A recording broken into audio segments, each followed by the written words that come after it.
안녕하세요. 닥터 꼬집입니다. 저희 병원에는 이제 앞니 치료 때문에 오시는 분들이 많으신데, 특히 이제 앞니를 발치 진단을 받으신 분들, 아니면 과거에 앞니 치료를 되게 많이 받으셨는데, 뭔가 흔들흔들하거나 뭔가 뽑아야 될 안 좋은 상황이 있으신 분들이 되게 많이 오세요. 그리고 이제 특히 이제 해외에서 유튜브를 보고 오시는 분들도 굉장히 많으신데, 이 환자분 같은 경우에도 해외에서 들어오긴 하셨는데, 문제는 이제 2주, 3주에 바로 출국을 해야 되는 상황에서 앞니 치료를 해야만 했었거든요. 근데 이제 이런 난감한 상황, 어려운 상황 속에서 떤 치료를 받을지에 대한 고민이 있으신 분들은 이 영상이 도움이 되실 것 같고요.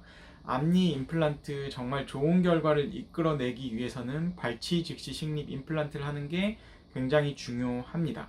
그래서 이 영상을 시작해 보겠습니다. 꼬집어 보겠습니다.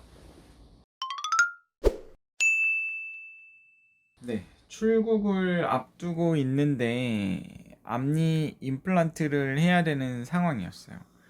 그래서 맨 처음에는 이 환자분도 치아를 혹시라도 살릴 수 있지 않을까, 앞니 임플란트를 젊은 나이에 하기에 너무 무섭기도 하고, 안 할 수 있으면 누구든 안 하고 싶을 거 아니에요. 근데 이 환자분이 이제 뭐 지금도 1년 반 후까지 오셔서 잘 쓰고 있는지를 갖다 체크업을 계속 받고 계신 분이에요. 근데 제가 이제 자꾸 몇 년 후, 몇 년 후 잘 쓰고 있을까? 몇 년 후 이런 롱텀 팔로업에 대해서 조금 계속 보여드리려고 해요. 왜냐면 이제 치과 치료라는 것 자체가 당장 어, 치료가 잘 됐는지 안 됐는지를 보는 것보다 이게 몇 년 후, 예를 들어 뭐 3년 후, 4년 후, 5년 후, 10년 후 이런 식으로 길게 롱텀하게 잘 사용을 할 수 있고, 염증 같은 게 재발이 안 되는 게 정말 성공한 거거든요. 그래서 저는 이제 이런 롱텀 팔로업에 대해서 조금 케이스들을 많이 올려드리려고 앞으로 계속 노력할 거예요. 그래서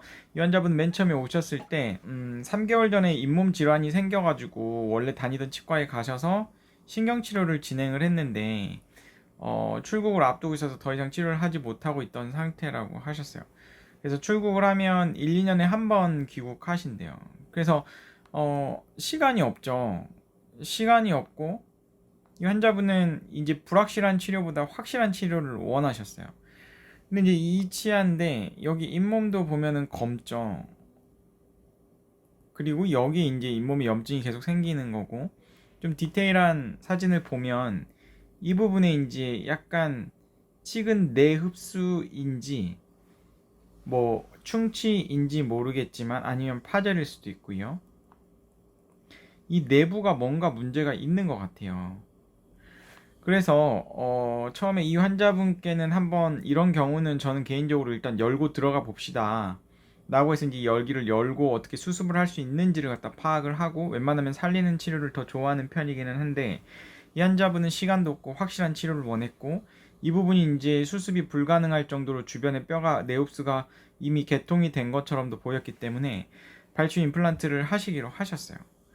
그래서 상담하시고 뭐 하루 이틀 이내에 지금 임플란트를 식립을 바로 할 수밖에 없는 상황이었어요. 왜냐면은 2, 3주 후에 바로 나가셔야 되니까, 2, 3주 후에 나가셔야 되는 상황에서 임플란트를 해야 실밥이라도 뽑고 경과를 보고 나갈 수 있는 거니까. 아니나 다를까 이제 이거를 발치하는 과정에서 이제 위에 거를 당겨도 치아들이 이렇게 다 이미 부러져 버리는 거예요. 이 부분에 뭔가 내흡수가 있어서 치아가 없으니까. 그리고 이제 이거를 이제 발치를 하고, 여기 이제 임플란트가 잘 들어갔는지를 확인을 하고, 임플란트 잘 들어갔는지 고정력이 잘 얻어져야 돼요. 고정력이 이제 보통 이제 30N 이상을 얻기 위해서 굉장히 노력을 하고, 이 주변에는 이제 치아를 뽑은 이 염증 부위에는 뼈 이식을 하는 거죠. 뼈 이식을. 이거를 뽑은 날 다 하는 거예요. 그렇게 하고, 이 환자분은 실은 이제 여기에 고정력이 썩 훌륭하진 않아가지고, 원래는 이제 이쪽이 고정력이 괜찮았으면 여기 위에까지 이렇게 딱 연결을 해버리는데 여기 연결을 하지 못했어요. 그래서 이제 1년 후에 입국을 하셔가지고 옆에 이제 물론 이제 임시치아를 이렇게 달아드렸어요. 임시치아를 달아서 사회생활을 할 수 있게 해놓고 1년 후에 입국을 하셔가지고 이제 본을 뜬 거예요. 본을 떠서 이제 이렇게 보철물을 완성을 해드린 건데, 최종 보철물을 보시게 되면은 앞니 임플란트가 왜 어렵다고 하냐면 이제 여기가 이제 까맣게 보이는 이 부분이 일단은 개선이 됐죠. 그리고 제일 중요한 거는 인사이시브 파필라라고 하는 이 잇몸이 이 부분이 이렇게 유지되게 하는 게 굉장히 어려워요. 그러니까 예를 들어서 치아를 이거를 뽑아버리고 한참 시간이 지나버리면 이쪽 잇몸이 이제 다 꺼져버리거든요. 근데 이제 이 부분에 있는 인사이시브 파필라가 한번 내려가면 이거를 다시 이렇게 위로 올리는 수식이 뭐 입천장 조직을 뭐 떼가지고 뭐 이식하고 뭐 이런 복잡한 수식들이 있는데 이걸 만들어주는 게 굉장히 어려운 거예요. 그래서 반드시 발치직시 임플란트를 하면서 이쪽에 있는 이 인사이시브 파필라를 보존해주기 위해서 여기에 이제 임시치아를 달아서 이거를 프레셔를 여기가 없어지지 않게 하는 게 굉장히 중요하다. 그리고 1년 반 후에 또 이제 한국 오실 때마다 이제 이분은 항상 이제 저희 병원에 오시는데 1년 반 후에까지도 잇몸이 정말 잘 유지가 되고 있어요. 그래서 이 좌우가 이렇게 대칭적으로 유지되는 게 굉장히 어려운 거고, 이 사람은 이 초반에 이 크라운보다 임플란트가 더 예쁘잖아요. 그러니까 이 환자분은 처음에 엄청 긴박한 상황에서 앞니 치료라서 너무너무 어려운 상황인데 이걸 어떻게 해결할 수 있을까 굉장히 고민을 하시다가 이거를 이번에 하고 나가 마라 1년 후에 이 치과가 없어질 수도 있는데 과연 여기서 하는 게 맞나?